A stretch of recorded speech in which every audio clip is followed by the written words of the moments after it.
Qué alegría y qué bendición fue poder ver al coro de los chicos de nuestra iglesia de Calle de Brasil y escuchar esas voces que decían: me cautivaste, correré hacia tu corazón, Señor.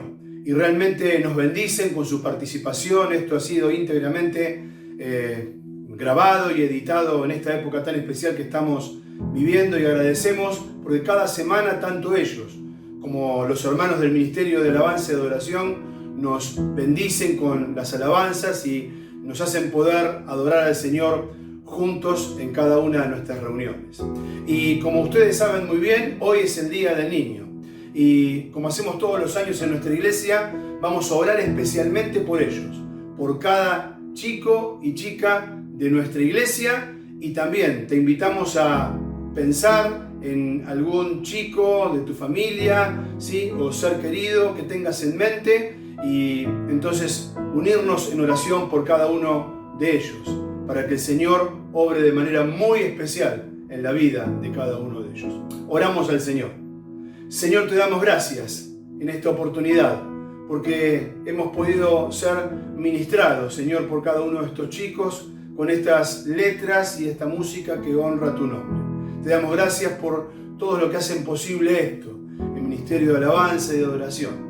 Pero también, Señor, queremos pedirte en este momento, muy especialmente, pensando, Señor, en cada chico y chica de nuestra congregación o aquellos que tenemos en mente, para que tú, Señor, puedas ser el salvador de sus vidas, Señor, y ellos no solamente lleguen a ser hijos tuyos, sino siervos y siervas tuyas. Señor, por eso queremos pedirte en este momento tan especial que estamos viviendo, que tú los cuides y los guardes del mal, que tú puedas, Señor, hacer una obra muy especial en ellos, y que nosotros podamos bendecirlos con actitudes, Señor, que los lleven a de manera entusiasta y ferviente servirte y a honrar tu nombre. Te damos gracias por esta oportunidad y lo hacemos, Señor, en el poderoso nombre del Señor Jesús, nombre que es sobre todo nombre. Amén.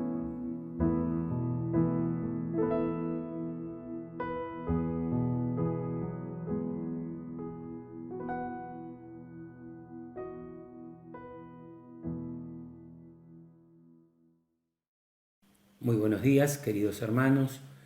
Un gusto poder estar nuevamente compartiendo la palabra de Dios en esta mañana. Les invito a que podamos leer en el libro del profeta Isaías, en el capítulo 40. Vamos a estar leyendo los 8 primeros versículos de este libro. Dice así la palabra de Dios. Consolaos, consolaos, pueblo mío, dice vuestro Dios. Hablad al corazón de Jerusalén. Decidle a voces que su tiempo es ya cumplido, que su pecado es perdonado, que doble ha recibido de la mano de Jehová por todos sus pecados. Vos que claman en el desierto, preparad camino a Jehová, enderezad calzadas en la soledad a nuestro Dios. Todo valle sea alzado, y bájese todo monte y collado, y lo torcido se enderece, y lo áspero se allane. Y se manifestará la gloria de Jehová, y toda carne juntamente la verá, porque la boca de Jehová ha hablado. Voz que decía, da voces, y yo respondí, ¿qué tengo que decir a voces? Que toda carne es hierba, y toda es su gloria como flor de campo. La hierba se seca y la flor se marchita, porque el viento de Jehová sopló en ella. Ciertamente, como hierba es el pueblo. Sécase la hierba, marchítase la flor, mas la palabra del Dios nuestro permanece para siempre. Dios bendiga su palabra en esta mañana, que vamos a tener algunas consideraciones de lo que escribió el profeta Isaías. Cuando él desarrolla su ministerio, ya Israel se encontraba dividido en 2 reinos, el del norte y el del sur. El del norte había sido ya llevado cautivo por el imperio asirio, y el del sur, el de Judá, al cual Isaías profetiza y habla, les estaba anticipando que ellos también caerían bajo el imperio de de otras naciones, del imperio babilónico, propiamente dicho. Y a partir de este capítulo 40 hay un vuelco en el mensaje de Dios para el pueblo de Israel. Antes era de juicios a causa de su desobediencia, pero a partir de ahora habla de un mensaje de consuelo, un mensaje de reconciliación, un mensaje de que iba a haber una restauración para el pueblo de Israel, ¿sí? Y que estaba anticipando justamente la llegada del Mesías y que iba a ser también este mensaje más tarde para toda la humanidad. La primera palabra que encontramos aquí en este precioso pasaje es consolaos, consolaos. Es una frase preciosa del Dios que creó este pueblo, que quiso conectarse con este pueblo. Y Él les dice, consuelen a mi pueblo, consuelen a mi pueblo. Y pensar que este pueblo en ese momento estaba en una total desobediencia, con un carácter orgulloso, que se habían dedicado a adorar a otros dioses, que habían caído en una decadencia moral, habían hecho alianzas con pueblos que nada tenían que ver con Dios. Y sin embargo, en ese estado, Dios le dice, consuelen a mi pueblo, consuelen a mi pueblo. Dios está viendo el estado del pueblo de Israel, pero aún así todo tiene misericordia de ellos y les da esta preciosa palabra al profeta Isaías que le diga, consuélenlos. Dice el apóstol Pablo escribiendo a los Corintios en su segunda carta en el capítulo 1 versículos 3 y 4. Toda la alabanza sea para Dios, el Padre de nuestro Señor Jesucristo. Dios es nuestro Padre misericordioso y la fuente de todo consuelo. Él nos consuela en todas nuestras dificultades para que nosotros podamos consolar a otros. Cuando otros pasen por dificultades, podremos ofrecerles el mismo consuelo que Dios nos ha dado a nosotros. Evidentemente, tenemos un privilegio al ser hijos de Dios y saber que Dios conoce nuestras aflicciones, conoce por el momento que estamos pasando. Pero no solamente eso que conoce, porque sabemos que Dios es omnipotente y omnisciente y todo lo sabe. Pero no solamente eso, sino que dice en su palabra que Él es el origen, la fuente de todo consuelo. Él es el único que puede consolar nuestras vidas, nuestros corazones, nuestras emociones, nuestras angustias, por el momento por el cual uno puede estar viviendo. La definición de consuelo dice que se trata de aliviar, tranquilizar, alentar, desahogar y serenar la pena, sufrimiento, aflicción, dolor o desolación de una persona, con el propósito, dice, de mejorar su estado de ánimo. Y ese siempre ha sido el deseo de Dios para con su pueblo y para con toda la humanidad. Que podamos estar en un estado de ánimo agradable, ¿sí? Que podamos estar viviendo quizás momentos de aflicción, pero saber que tenemos el consuelo de Dios. Dios desea calmar ese dolor de su pueblo, pero también lo lleva a la práctica, porque fíjense qué dice el versículo 2. Dice, hablarle al corazón, es decir, hablarle con ternura, con cariño a este pueblo que está sufriendo. Y no sé cómo hubiéramos reaccionado nosotros al ver un pueblo tan desobediente y que Isaías iba advirtiéndoles, ¿sí? Vez tras vez, que estaban yendo por mal camino. Podríamos haber dicho, pero Señor, ¿no te das cuenta lo que hicieron delante tuyo? Y encima vos me pedís que le hable con ternura, con cariño, no se lo merecen. Dios es un Dios de misericordia. Por eso Dios no está aquí con un dedo acusador. Él sabe la situación del pueblo, pero les dice, hablales con ternura. ¿Y sabes qué? Decirles esto, que su pecado es perdonado, que doble ha recibido de la mano de Jehová por todos sus pecados. Qué palabras de alivio, decirles que el pecado ya es perdonado. Estaba Dios anticipando de lo que iba a ser con la llegada del Mesías, del Señor Jesucristo aquí en la tierra. Pero aquí cuando habla dice que el doble ha recibido, esto era una costumbre oriental que consistía en lo siguiente. Cuando una persona quizás tenía que pedir dinero prestado, contraía una deuda, ¿sí? Entonces, bueno, se firmaba un acta, ¿sí?, en donde se decía el monto y el tiempo en el cual iba a ser devuelto. Pasado ese tiempo, vencido ese plazo, si esta persona no podía pagar esa deuda, no podía cancelar la deuda, dice que el acreedor tomaba ese acta, ¿sí?, donde estaba el importe y donde estaba el compromiso tomado, e iba a la casa del deudor y lo clavaba en la puerta. Entonces allí estaba visible la deuda que esta persona tenía para que todos lo supiesen. Pero ¿qué ocurría si alguien venía y veía eso y dice, yo voy a pagar esa deuda? Entonces dice que iba a ver al acreedor, y el acreedor lo que hacía, agarraba ese papel, lo doblaba al medio, tapando la deuda, y lo volvía a clavar en la puerta de esta persona. ¿Para qué? Para que todos supiesen que alguien había pagado la deuda de esta persona. Pablo, cuando escribe a los Colosenses en el capítulo 2, versículo 14, en el relato dice, y anular la deuda que teníamos pendiente por los requisitos de la ley. Él anuló esa deuda que nos era adversa, clavándola en la cruz del Calvario. ¿Cuántas veces hemos cantado en la iglesia, sus manos heridas mi deuda pagaron? Sí, tal misericordia, ¿olvidar podré? Dios, que es la fuente de consolación, también es el origen, el autor de la reconciliación, ¿sí?, de su pueblo con Él, de la humanidad con Él, por medio de la obra del Señor Jesucristo en la cruz del Calvario.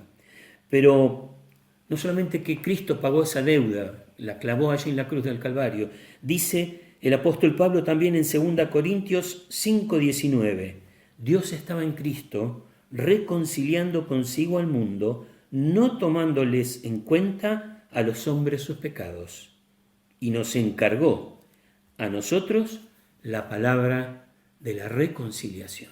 Por eso podemos decir en esta mañana, gracias por su gracia. Porque realmente si estamos en esta posición de hijos suyos, es por pura gracia de Dios derramada hacia cada uno de nosotros.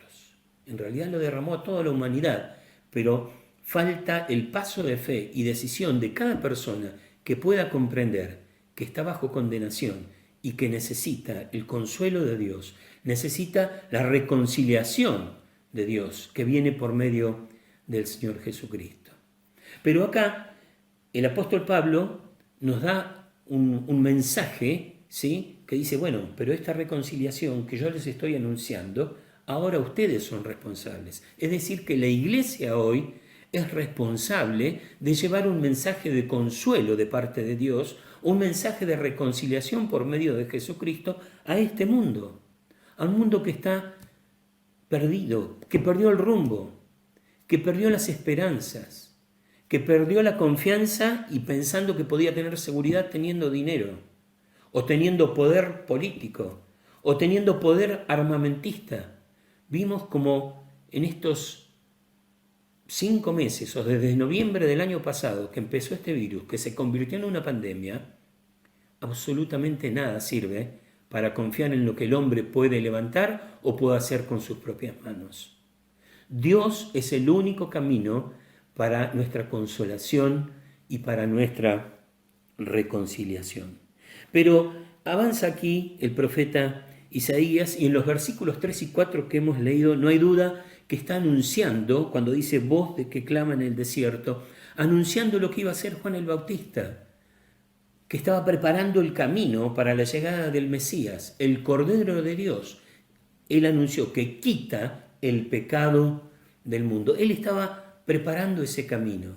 Pero este precioso lenguaje que utiliza aquí el profeta Isaías en el versículo 4, mirando la naturaleza a su alrededor, presenta 4 frases, que es lo que hace Cristo cuando llega a nuestras vidas. No solamente ha traído el consuelo de que nuestros pecados han sido perdonados, que hemos sido reconciliados con Dios porque Cristo hizo en la obra allí en la cruz del Calvario. Clavó todas nuestras culpas, nuestra deuda, nuestro pecado, y ha sido perdonado. Y hoy somos sus hijos. Pero ahora estamos, como sus hijos, en un proceso de reconstrucción. Y es lo que sucede aquí en el versículo 4. En la etapa de reconstrucción en la persona que ha aceptado a Cristo como Salvador. En primer lugar, dice, todo valle sea alzado. Debemos comprender que ahora somos hijos, ¿sí?, de Dios por medio de Jesucristo, pero somos hijos del Señor, creador de los cielos y de la tierra, de aquel que tiene todo poder y todo control sobre el mundo. Y por eso Él no quiere hijos con una autoestima baja, como se suele decir comúnmente, pensando que no sirvo, no estoy capacitado. Y el mejor ejemplo que tenemos en la Biblia es el de Moisés. Cuando Dios llama a Moisés, después de haber estado 40 años criándose, ¿sí?, en el palacio del faraón, otros 40 años en el desierto, Dios formó y preparó la vida de Moisés, hasta que llega un momento que lo llama. Pero Moisés dice, ¿quién soy yo, Señor? Y Dios tiene que reforzar su ánimo y darle aliento. Después le dice, bueno, pero no me van a creer el pueblo que vos me estás enviando. Y otra vez Dios lo anima y le dice que Él es el elegido. Sigue poniendo excusas o no considerándose realmente que Dios lo estaba llamando, y que evidentemente si Dios lo llamaba es porque tenía ciertas capacidades y que en las manos de Dios iban a ser muy bien utilizadas. Dice, Señor, yo soy hombre de pocas palabras, no tengo capacidad de expresarme, ¿sí? Y Dios nuevamente tiene que animarlo y sostenerlo, hasta que por último dice, Señor, ¿no hay otro que pueda hacer el trabajo que me estás encargando? No, Dios había elegido a Moisés y lo llevó adelante y libertó al pueblo de la mano de Egipto. Y ya Moisés, haciendo el traspaso generacional de su liderazgo a Josué y a todo el pueblo, dice allí en Deuteronomio 31:6, esfuércense, sean valientes, no tengan temor ni se aterroricen de ellos, porque el Señor tu Dios va contigo, Él no te abandonará ni te desamparará. Es la promesa que tenemos de Dios, que Él está a nuestro lado. Por eso, si Dios te llama para poder servirle, no busques excusas pensando que no estamos capacitados. Tenemos que prepararnos y servir a nuestro Dios. Por un lado, dice, levántese todo valle. Pero por otro lado, dice la segunda frase, bájese todo monte y collado o colina. Y esto también el apóstol Pablo, justamente antes de comenzar a hablar ahí en Romanos capítulo 12 sobre los dones, dice en el versículo 3, digo pues por la gracia que me es dada a cada cual que está entre vosotros, que no tenga más alto concepto de sí que el que debe de tener, sino que piense de sí con cordura, conforme la medida de fe que Dios repartió a cada uno. Y a los filipenses en 2:3 le dice, no hagan nada por egoísmo o vanidad, más bien con humildad considérense a los demás como superiores a ustedes mismos. Pensar con cordura significa, pensar de una manera prudente, sensata de uno mismo. Así como Dios no quiere que pensemos, yo no sirvo para nada, soy un inútil, tampoco quiere que nosotros pensemos que como nosotros hacemos las cosas, no hay nadie que lo pueda hacer. A veces tenemos esa costumbre, ¿sí? Y pensar que nadie puede hacer las cosas como lo hago yo. Y esto es, lamentablemente, frenar e impedir el desarrollo de otras personas que están alrededor nuestro.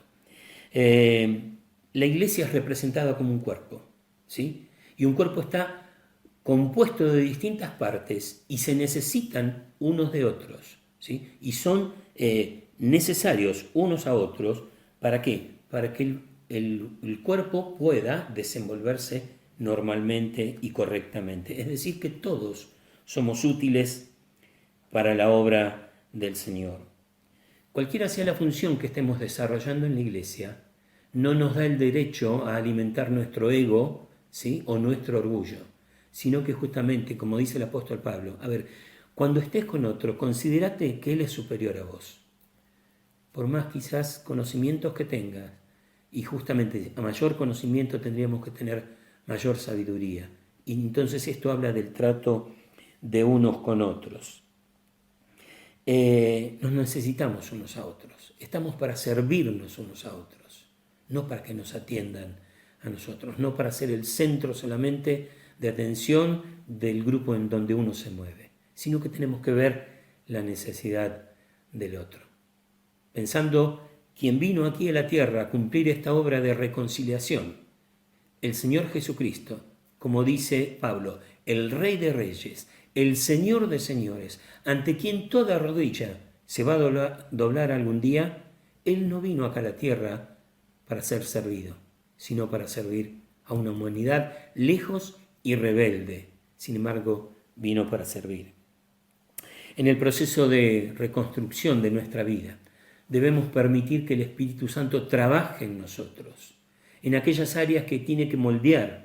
¿Sí? Quizás pueda ser nuestro egoísmo, pensar solamente en nosotros o en nuestro orgullo de creernos mejores y superiores a los demás. Pero este trabajo tiene que empezar en nuestra vida y se tiene que demostrar en nuestro círculo más íntimo, en mi hogar, en donde yo me muevo, y después con los demás. En tercer lugar, dice aquí en el versículo 4, y todo lo torcido se enderece. No hay duda que cosas que eran normal antes de conocer a Cristo, que todo el mundo practicaba, vemos a la luz de la palabra de Dios que las cosas cambian. Por eso hay cosas que debemos enderezar en nuestra vida. Conductas que a Dios no le agradan. Formas de actuar que realmente pueden afectar a nuestro testimonio.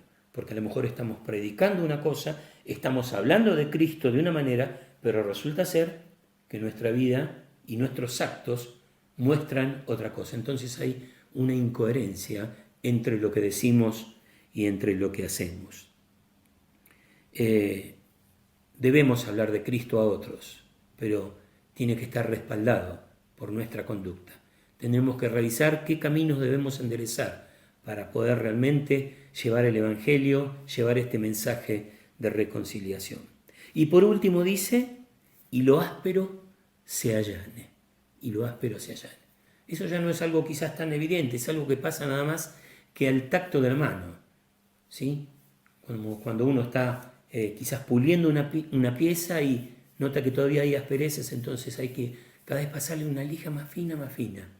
Y esta nos habla de nuestro trato con los demás. Podemos ser muy buenos creyentes, tener muy buen mensaje, muy buena enseñanza, ser buenos maestros, tener buenos ministerios, ser buen padre, pero ¿cómo es nuestro trato con los demás? Que esto habla de nuestro hablar, nuestro tiempo de escuchar a otros, nuestro tiempo de comprender a otros. Debemos pensar que somos hijos de Dios por pura gracia. ¿Por qué? Porque gracias, que por su gracia, ¿sí? Hemos sido consolados, reconciliados, y Dios está reconstruyendo nuestras vidas. Y esto nos habla de que tenemos que ser comprensivos con otros. Creo que el mejor ejemplo que tenemos para esta frase, lo áspero se allane, es como crecía el Señor Jesús. ¿Se acuerdan como dice ahí en el Evangelio? Dice que el Señor Jesús crecía físicamente, crecía en sabiduría, pero crecía en gracia para con las personas. Es decir, que su trato era agradable. Él era el Hijo de Dios, pero por eso no era un ser que se ponía sobre la gente de ese tiempo, sino que estaba al lado, viendo su necesidad, llegando al corazón de la persona para que comprenda que necesitaba a Cristo como su Salvador. Y así debe ser nuestro crecimiento en la vida como hijos de Dios, un crecimiento parejo, un crecimiento que agrade a Dios, pero que también agrade a los hombres. Y termina este pasaje que hemos tomado para esta mañana, de los versículos 6 al 8, con esto que anunciaba justamente Juan el Bautista, ¿no? Dice, ¿qué es el ser humano? Es como una hierba, ¿sí? Y toda su gloria como la flor del campo. Es decir, que es totalmente pasajero. ¿Qué está haciendo acá Dios? Está comparando la humanidad en general con la grandeza de Dios. ¿Sí? ¿Qué es? Un tiempo pasajero estamos aquí en la vida y a veces perdemos el tiempo, perdemos la visión. Por eso Dios quiere que comprenda toda la humanidad que nuestra vida es pasajera. Estamos de paso por aquí en la tierra. Y Dios quiere que como hijos suyos realmente podamos llevar este precioso mensaje. Por eso termina comparando aquí Isaías en el versículo 8. La persona perece muy rápidamente, dice, se seca la hierba y se marchita la flor. Y una frase preciosa, la palabra del Dios nuestro permanece para siempre. Es decir, la palabra de Dios no cambia. Las palabras que Isaías profetizó se cumplieron y muchas otras han de ser cumplidas. La palabra de Dios no cambia frente a las circunstancias de nuestra vida. Las promesas que Dios tiene para vos y para mí son para siempre, así como tenemos asegurada un lugar en los cielos como lo prometió el Señor Jesucristo. Voy pues a preparar un lugar para cada uno de ustedes que han aceptado, dice, que me han aceptado como su Salvador. En esta mañana creo que tenemos la oportunidad de dar a Dios toda la gloria, toda la honra que Él se merece y decirle, Señor, gracias por tu gracia, porque se ha derramado sobre nosotros. Se ha derramado sobre tu pueblo, que fue conseguido por la sangre de Cristo, derramada allí en la cruz del Calvario a causa de nuestros pecados. Pero como iglesia acá en la tierra, no olvidemos que estamos para llevar a este mundo justamente perdido, decirle que hay consuelo en la palabra de Dios, que hay reconciliación de Dios con esta humanidad si aceptan a Cristo como Salvador. Que tenemos la capacidad, así como Dios está restaurando nuestra vida, en acompañar a otros, en ponernos al lado, no por arriba, ni por abajo, decir no puedo ayudarlo porque no sé, ni tampoco decirle soy muy superior para dedicarme a su problema, en ponernos al lado, allanar el camino y poder acompañar a otros en la restauración, para que realmente vivamos vidas que agraden a Dios. Que el Señor bendiga su palabra en esta mañana y vamos a concluir este tiempo dando gracias a Dios a través de una oración. Nuestro Dios y Padre que estás en los cielos, en esta mañana queremos decirte gracias, gracias por tu gracia. Ha sido infinita, Señor, ha sido permanente, es permanente. Y Señor, a través de toda la historia has estado pensando en que el hombre, la humanidad, pueda alcanzar esa gracia, pueda comprender cómo es tu amor infinito, cómo es la reconciliación que lograste con Cristo allí en la cruz del Calvario. Señor, queremos pedirte en esta mañana que como hijos tuyos nos ayudes a restaurar nuestras vidas, que podamos ser conscientes, Señor, de aquellos valles que tenemos que levantar, también para poder ser hijos que te agraden a ti.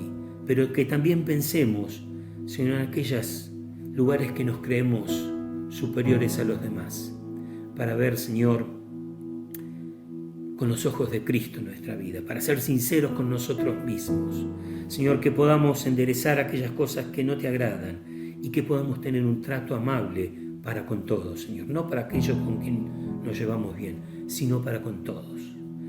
Padre amado, que en esta mañana podamos dar la gloria a nuestro amado Salvador, Cristo Jesús, que hizo esa obra maravillosa en la cruz. Poder recordarlo a través de esos símbolos que Él dejó instituido, el pan y la copa, haciendo memoria de su obra en la cruz del Calvario. Y te damos gracias, Señor, porque así como dice Isaías, que llegará un día que toda persona le verá. Señor, un día estaremos para siempre con Cristo Jesús en el cielo, porque Él resucitó y venció la muerte y tiene asegurada para nosotros una vida eterna allí en los cielos. Alabamos y bendecimos tu nombre, porque eres realmente bueno, porque, Señor, podemos decirte gracias por tu gracia. Lo hacemos en el nombre santo de Cristo Jesús. Amén. Muchas gracias por este tiempo, que Dios te bendiga en esta semana y que realmente podamos estar caminando, ¿sí? Pensando en la gracia de Dios sobre nuestras vidas. Que Dios te bendiga.